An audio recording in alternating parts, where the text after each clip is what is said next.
Good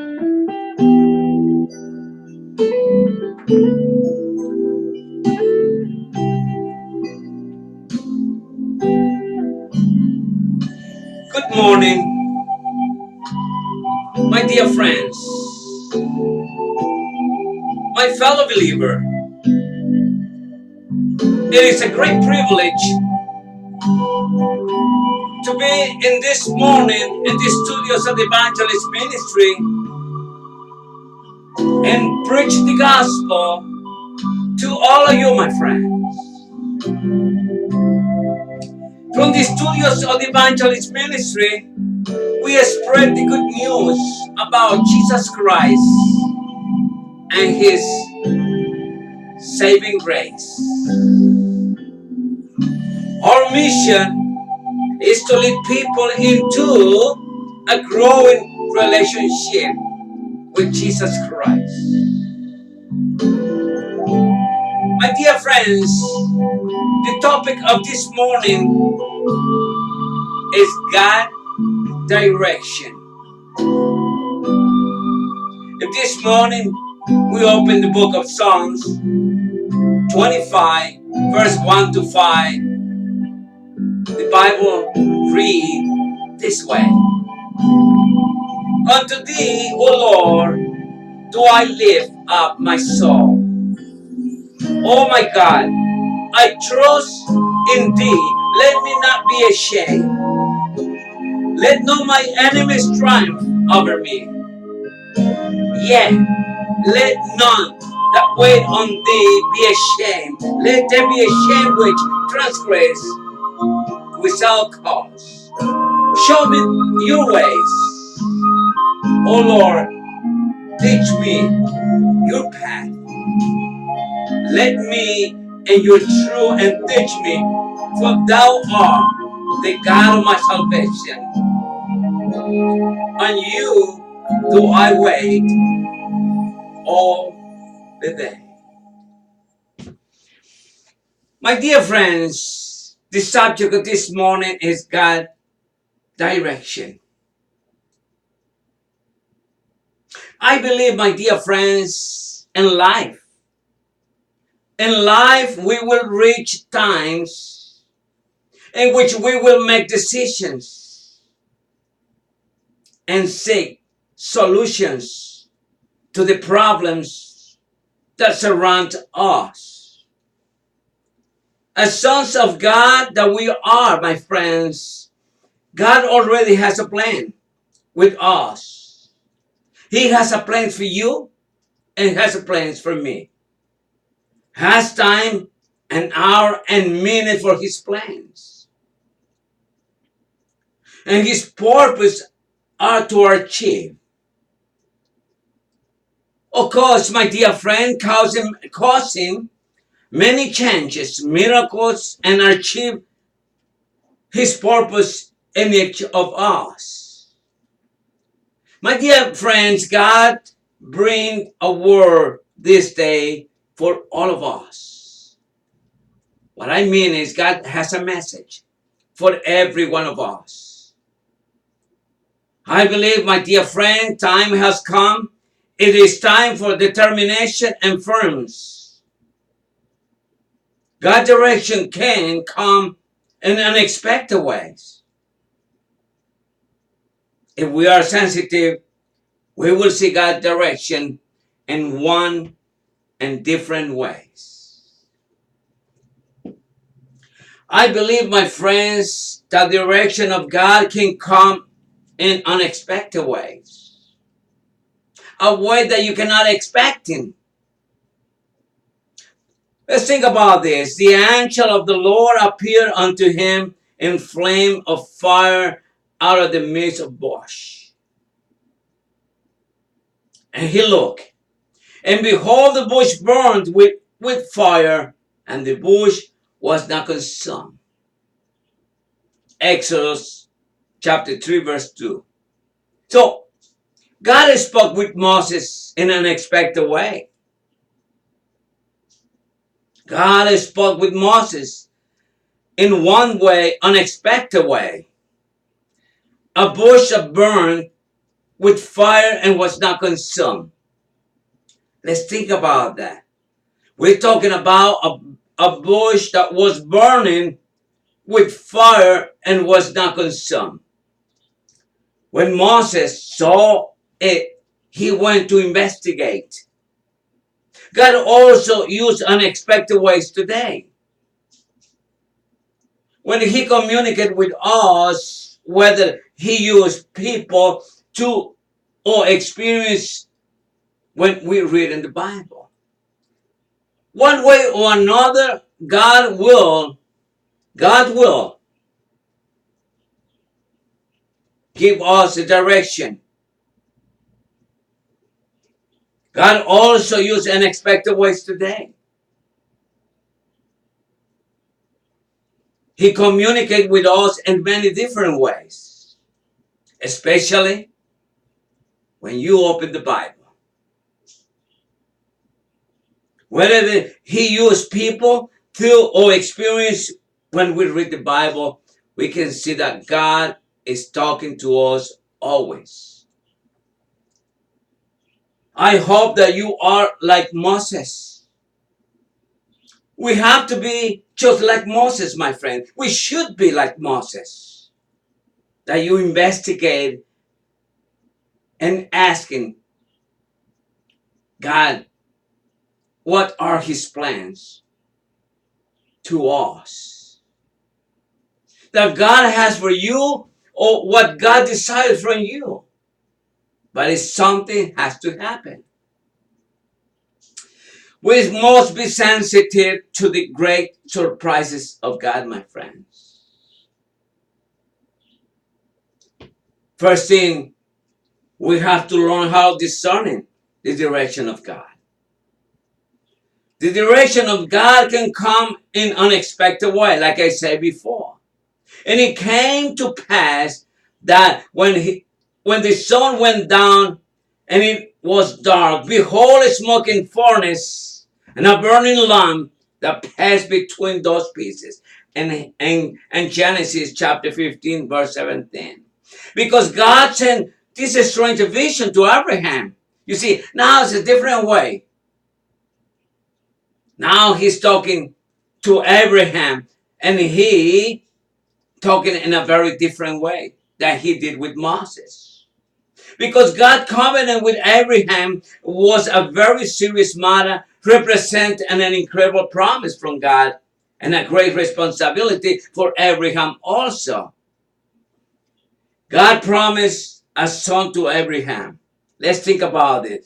God promised a son to Abraham, and that his offspring would dwell on the face of the earth, and that he would be the father of the nation.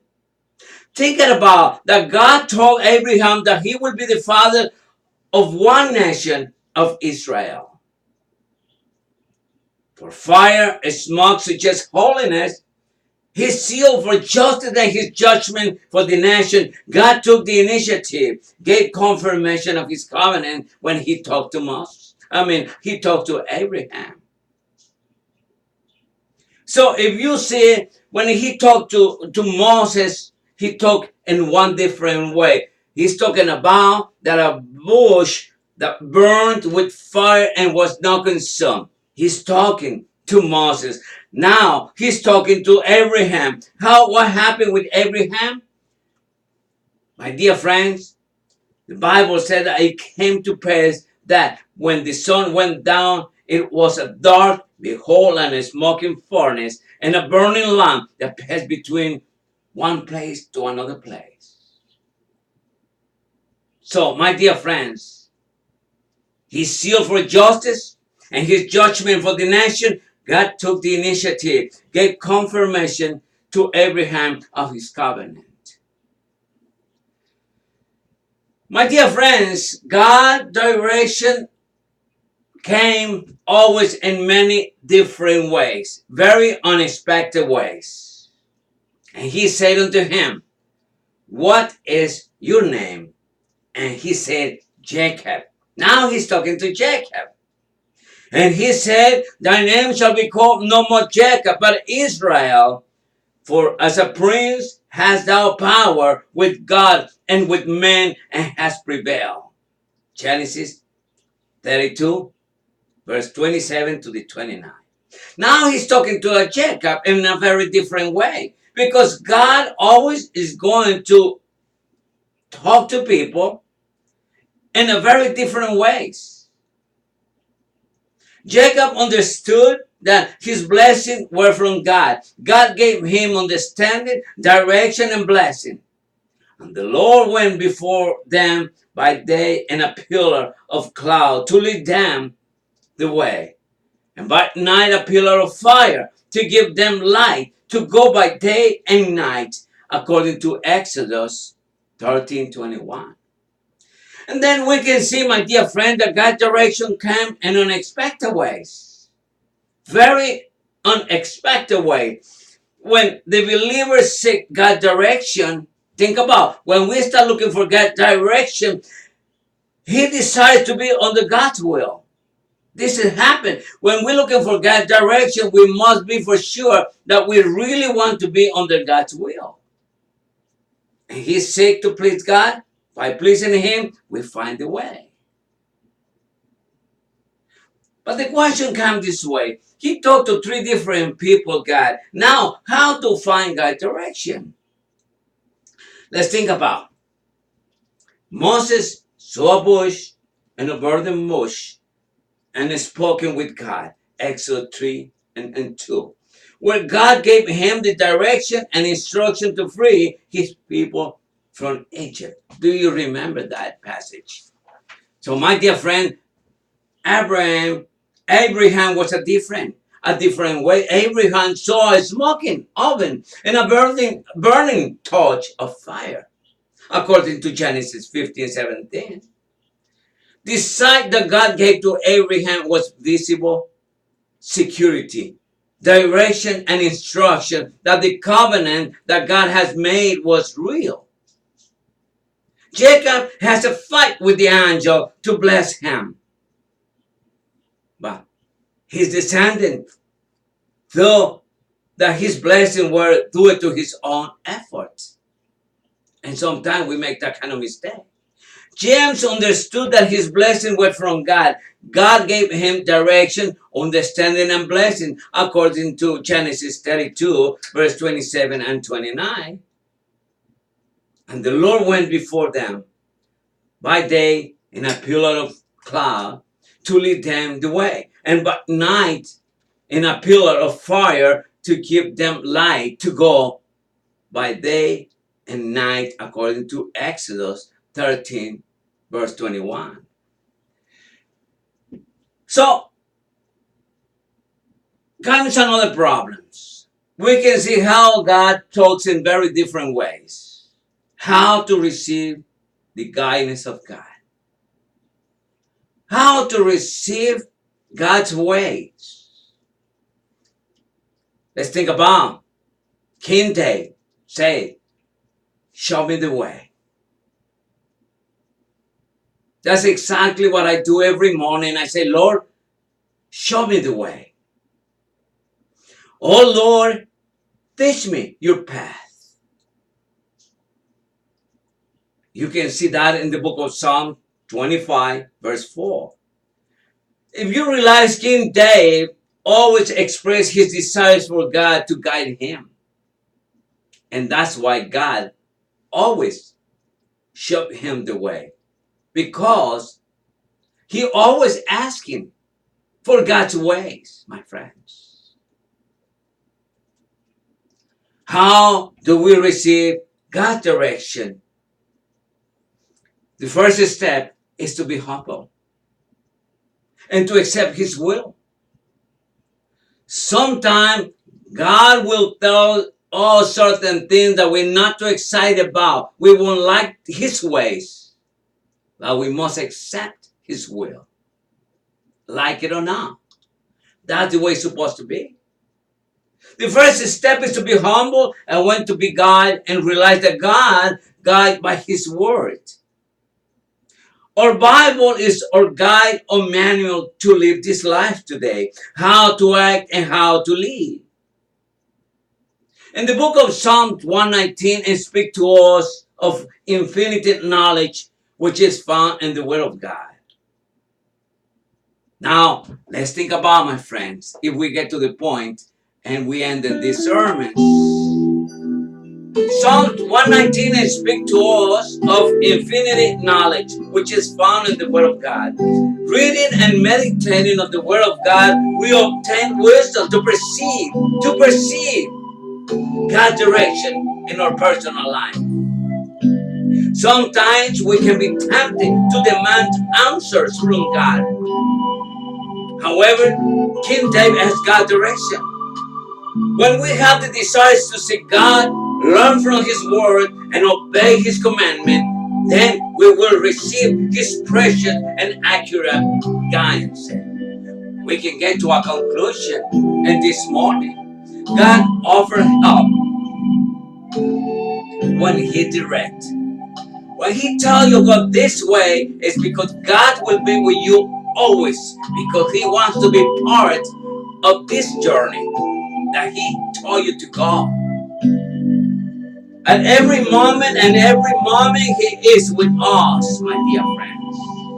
We can see His promises in John 14 and 15. When we recognize that God is and who we are, we fall humiliated at His feet. But my friends, otherwise we take the gospel lightly. We not listen what God is telling us to do. Those who fear Him will make them know His covenant. My dear friends, God offers an intimate and eternal friendship for those who fear Him. I tell you, my friend, it's only one way to go. It's God's way. If we don't go God's way, my friends, it's not way at all, my friends. Remember, King David always said, show me your ways, Lord. Show me your ways. Oh Lord, teach me your path. My dear friends, we get into this conclusion. God bless you and God bless America. My dear friends, it was a great privilege and honor to be in your house this morning. I see you very soon.